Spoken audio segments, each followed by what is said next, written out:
छोटे चमचे 50। अम्मी, कांटे। दूल्हा ऐसा होता है जैसे कल आया था? नहीं।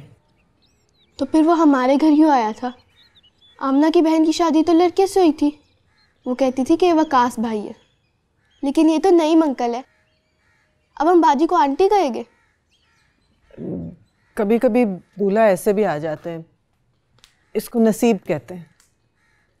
मुझे नई अंकल बिल्कुल अच्छे नहीं लगते, मनहूस लगते हैं।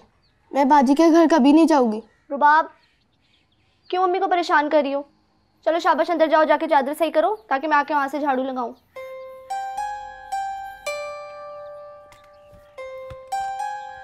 हिजाब। जी अम्मी। जरा मरियम की अम्मी को बुला के लाओ। जाओ, भाग के जाओ, उनसे कहना जल्दी आए।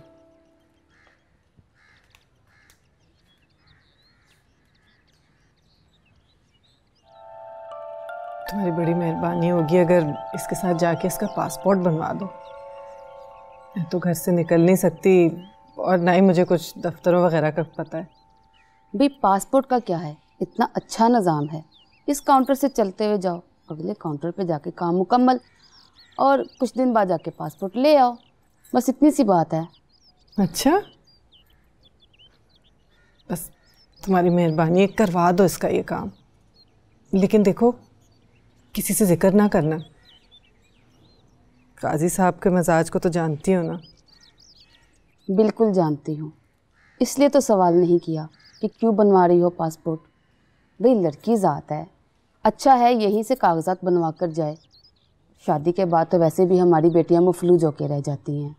बस इसीलिए तुमसे मैंने कह दिया, मगर बस इसके अब्बू को पता ना चले, ऐसे ही नाराज़ हो जाएंगे। अरे नजमा बहन, क्यों परेशान होती हो? बिल्कुल भी पता नहीं चलेगा। और तुम कल तैयार रहना, ठीक है? बुर्का बेशक ओढ़ लेना, लेकिन ख्याल रखना कि पासपोर्ट बनाते वक्त दोनों कान वाज़े तौर पे नज़र आने चाहिए, और बाल पीछे कस के बांध लेना।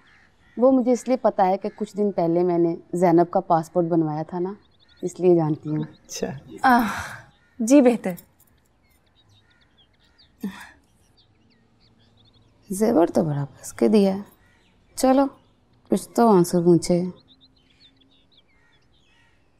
हाँ, मेरा मतलब वो नहीं था। अच्छा मैं चलती हूँ, खुदा हाफिज़। अच्छा, खुदा हाफिज़। खुदा हाफिज़।